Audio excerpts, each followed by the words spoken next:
Hi,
my name's Craig Downer. I'm a wildlife ecologist, native Nevadan here. I composed this wild horse at burro talk. I've given it several times. Indian reservations, schools, universities.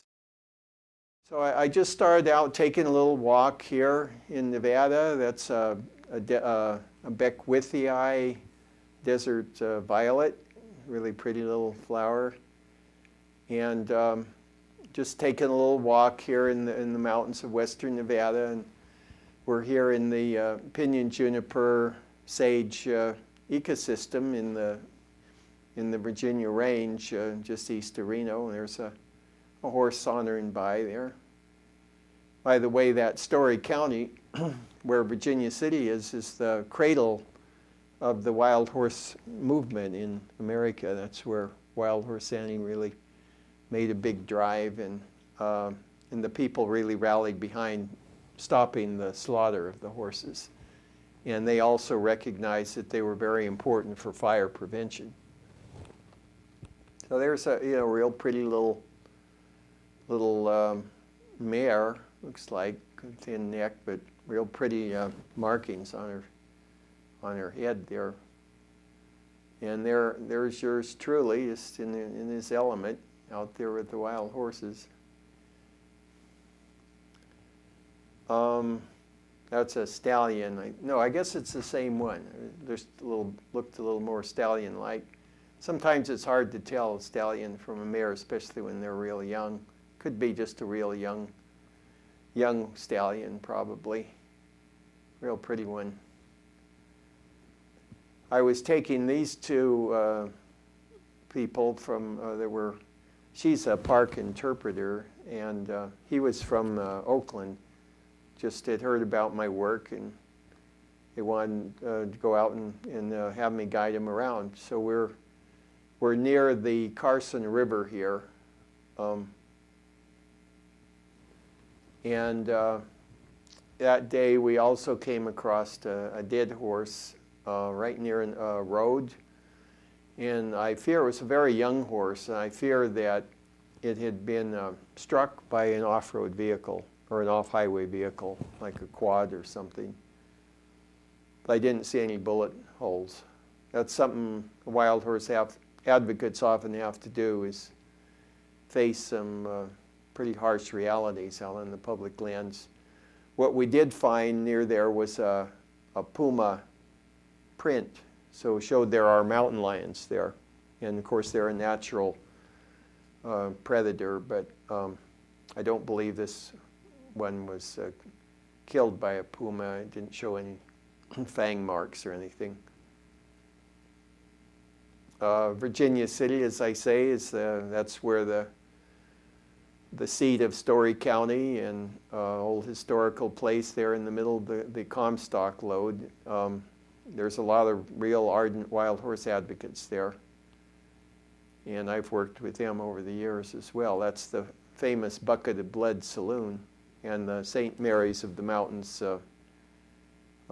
Catholic church, or I guess I don't know if they call it a cathedral, probably just a church, but it looks like a cathedral.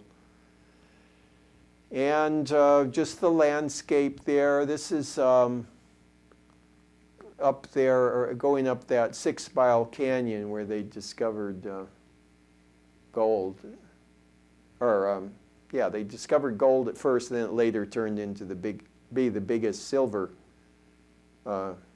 deposit back in the late 1800s, mid 1800s.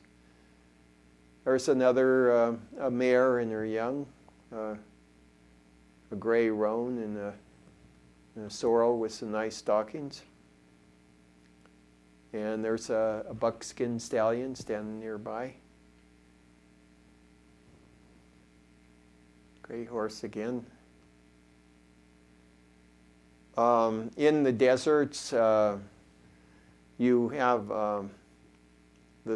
what they call meteorization or soil formation. You have a variety of lichens and moss that grow on these rocks and can withstand extremes of temperature, both hot and cold, and eventually they disintegrate the rocks, break it down, and form soils.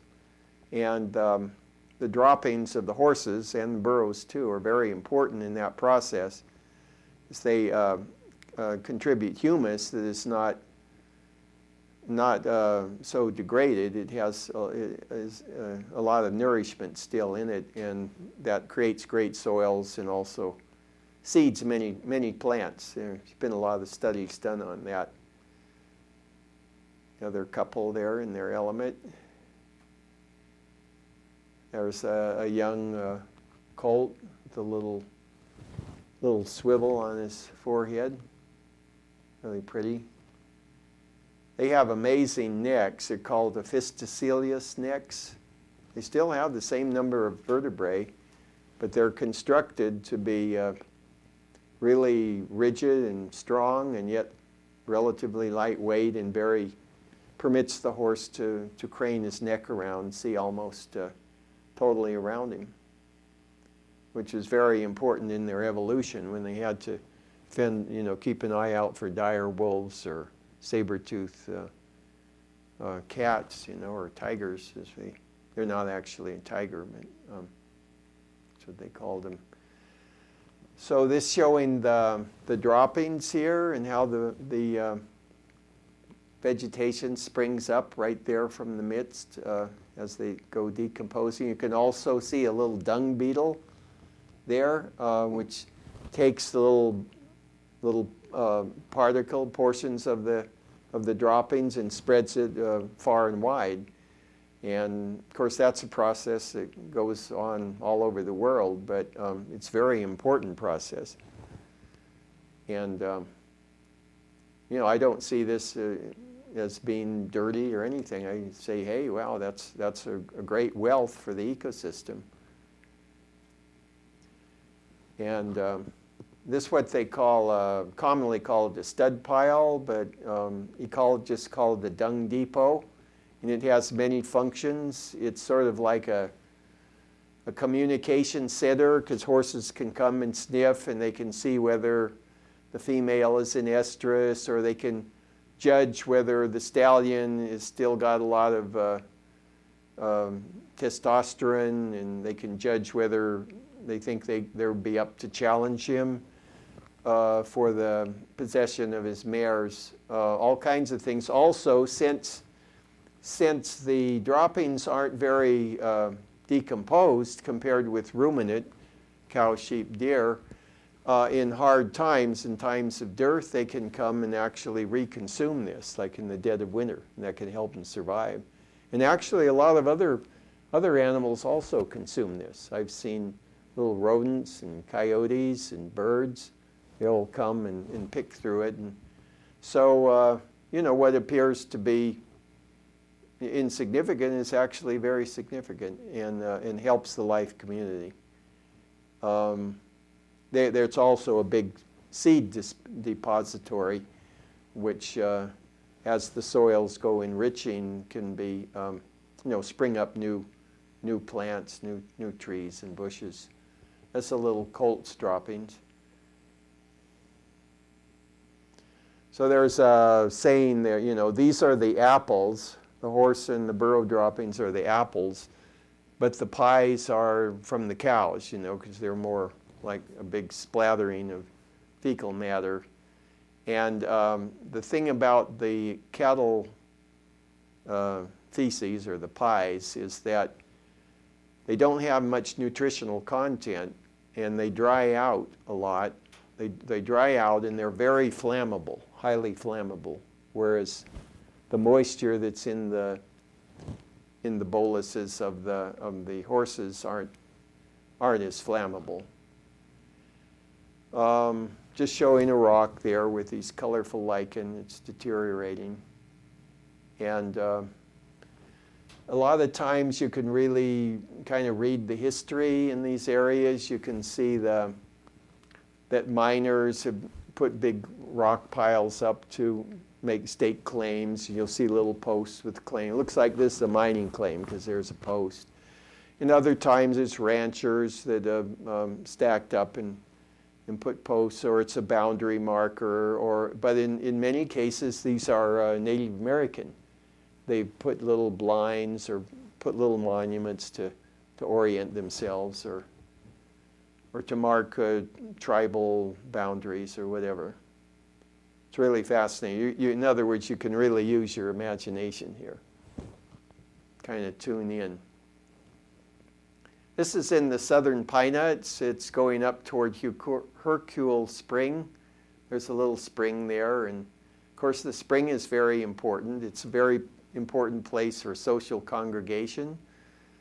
And so they'll come in and drink, especially as the temperatures get hotter in the summer. But they don't really hang around too long. They tend to just stay a half an hour, and then leave. And where there are several bands around, each with their little home ranges, they will develop a etiquette or a polite way of letting one band go in, do their thing, and then retreating, then the other one will come in. So sort of a hierarchy.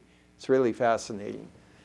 And in the spring, there are often congregations, spring congregations, where the different bands get together and they'll exchange, like if some of the band members are getting pretty mature, it's time for them to go off on their own. They'll actually couple up with others and form new bands or go off to another band. So it's really fascinating to watch the social interaction and the contesting that goes on between the stallions also, and just listen to their whinnies and all their body language. Look at their body language and everything. Really fascinating. Now, a lot of problems when these waters, which should be open in their legal herd areas, are fenced off, or in some way they're prohibited from accessing them, or the springs are drawn down so that they don't surface anymore. So that's basically killing the horses or burro, and that does happen a lot. You have to really watch it, So every herd needs advocates that are out there fending for them, know what's going on, giving input to the government officials, whether it's the Bureau of Land Management in the Department of Interior or the U.S. Forest Service in the Department of Agriculture, but always doing that, or even where there's wild horses that are not under their jurisdiction, but still they're there, and you can give input to the local, county, or state government on their behalf, or just to private landowners as well. And in the law, by the way, sections 4 and 6 allow for cooperative agreements to be set up between the BLM and the Forest Service on behalf of the wild horses. So when they tell you, oh no, they can't occupy anywhere else, that's not true. They can occupy after all, they don't read English, they just follow nature's laws. So I think our goal is people that are carrying people is to see that they have complete habitats and aren't overly restricted. Now, the terrible thing that I've observed a lot is how over the years they will be squeezed out of more and more of their land and resources. And I guess the idea is that they're the targets, that they don't belong.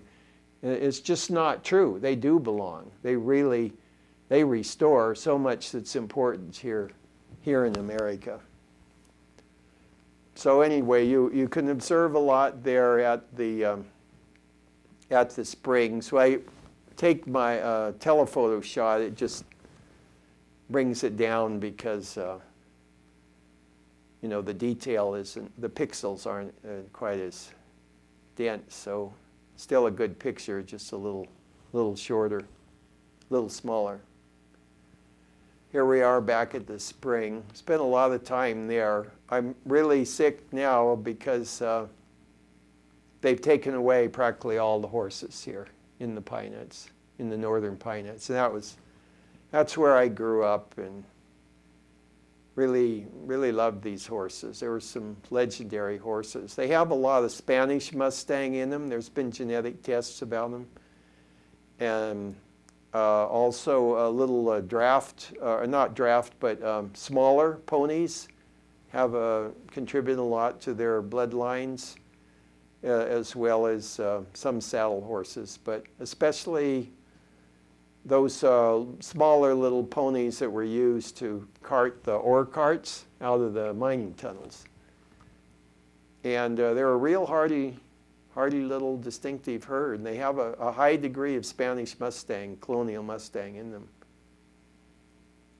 You see, mutual grooming is a real important activity, helps them bond, and it has a lot of practical value too. Helps rid themselves of ticks and stimulate circulation. Horses do sweat too, and they can twitch all parts of their skin to get rid of buzz flies or something.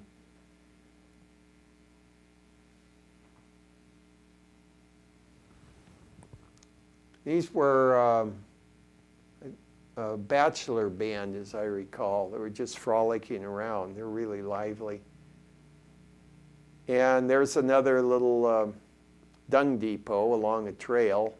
So they follow these trails, and as I was saying earlier, their trails and their wallows create natural fire breaks so that, like when lightning strikes or something, it doesn't it might prevent a more serious fire. And that's something that should really be recognized.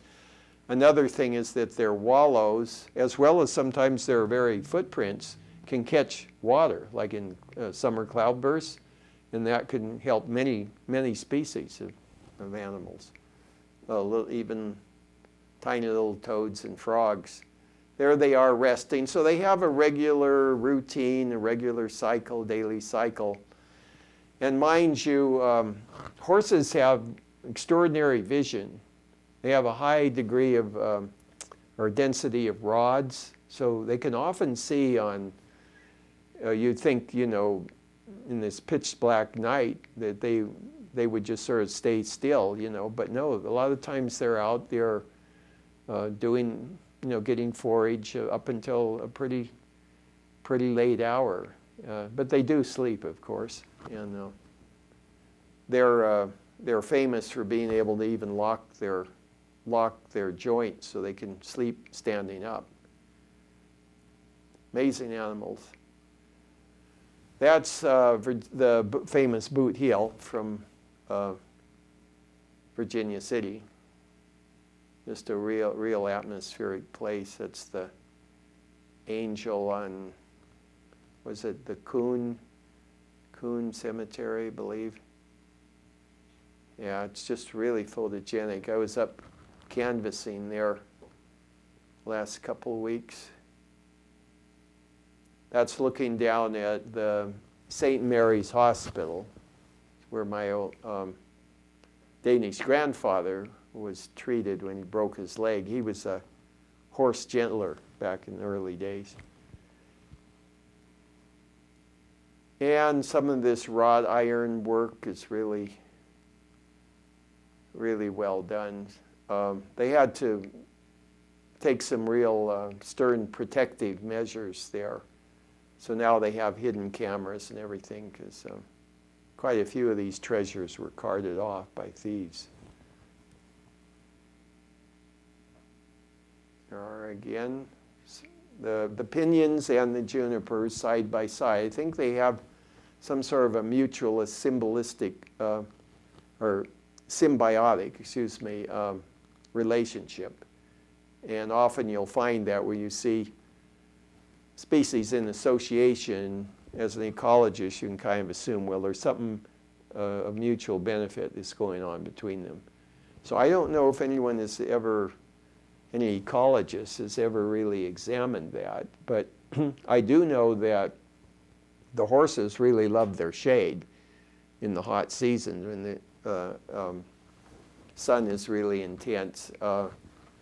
And that a lot of times they especially love the junipers, but they will be what they call shade trees. And those trees will really flourish. So it's like they're benefiting from the droppings, and also the horses kind of take off the lower limbs, the dead limbs that can serve as ladders for fire. And there's a lot of things of that nature. Now, there's a guy up in Northern California, I don't know if you've heard of him, Captain Bill Simpson. And he was almost burned out by the Klamathon fire the other year. And his wife ended up dying. It was such a shame. She, I think, breathing the smoke and everything. But he's become a real ardent advocate of what he calls the Wild Horse Fire Brigade. And he's advocating restoring horses throughout the West and wherever needed so that they can prevent or mitigate or even prevent catastrophic wildfires. So he's after the BLM and the Forest Service to get those like 50, 60,000, it's the numbers really zooming up now with all these roundups, and get them out there where they can really have a major value in preventing these terrible fires that are associated with global warming. This was definitely a little bachelor band. They're just running along. And there they are. It's really fun to come across them. This was in the Southern Virginia range, a real pretty little paint mare who's actually a medicine hat. She, just like the Indians, would consider these horses with these particular markings to be sacred. And she's there alongside her spouse, I guess, stallion. Real pretty horse. Has the three colors, and then she has the dark hat. They're kind of roanish there on the midribs. And showing some lupin like springing up near a advanced decomposed dung depot. So I think observations like this indicate how the horses are really gardeners out here. They're providing fertilizer and seed and all kinds of things. And in my studies of the mountain tapir, I found that the lupin was the plant they most sought out. It was relatively rare in my study area there in Ecuador, but it was actually the one they really went after, and that's probably because it's a legume that has nitrogen-fixing nodules, bacteria in the root nodules. So it probably had a higher content of nitrogen that would benefit the mountain tapirs. That's another one of the mare there. Well, isn't that amazing, that hourglass on the face? And The hoofs are really well trimmed there too, kept in perfect trim in the rocky soils. Oh, Noah, that was his name. He decided to. He was such a beautiful spot. He'd just play a couple songs. That's where being with the wild horses makes people really feel at ease, you know. So I said, yeah, sure, Noah.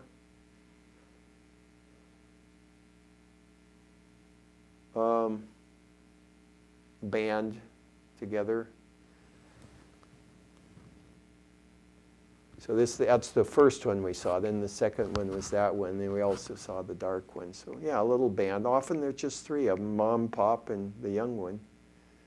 But it being a harem social structure, a stallion can have any number of mares. You can have a dozen mares. But often out in the harsher deserts, they only have a few mares, you know, maybe 5 to 7 total, including young. They really have to be quick-witted. This one has a very long, sloping nose. It might have a bit of barb. It's more on the convex side than the concave. And he's a bay, you know. He has the black mane and tail and black extremities. And bays can be any sort of tone. They're often sort of a chestnut, sort of a reddish brown. He's a little more on the buckskin side, but a real adaptive color out there. And this is the southern pine nuts looking up toward Mount Como. It's east of Dayton. Some really nice herds, or used to be. I hope there's a few left out there. Haven't been in a very good mood lately since they've started around clearing them out last fall. It's a little closer. It's good to treat them with respect. Don't become too intimate with them. That way they don't develop an over-familiarity with people, which can lead to a lot of problems. I've been out on the public lands, and there's people who will say, hey, look like nice-looking horses, you know. Hey, can we go get them? They'll say, and then I'll say, no way. Sometimes I have to speak in Spanish too. I say, no, there's a law. Hay un ley, you know, and ellos son protegido. They're protected, and this is their land. They have a right to be here. So, education is so important, and I wish that our public servants would take it more seriously and really become the advocates of these horses. And I worked for the BLM after I got out of the Peace Corps, you know, because I had priority hiring rights there, and I worked out at Battle Mountain. But even back then, that was like 1980, and there was too much negativity among the BLM officials. A lot of them were from ranching background, and wild horse didn't mean much to them. And I tried to change that. I tried to speak up for them, but it's just gotten worse over the years. And I'd say it's never been worse than at present.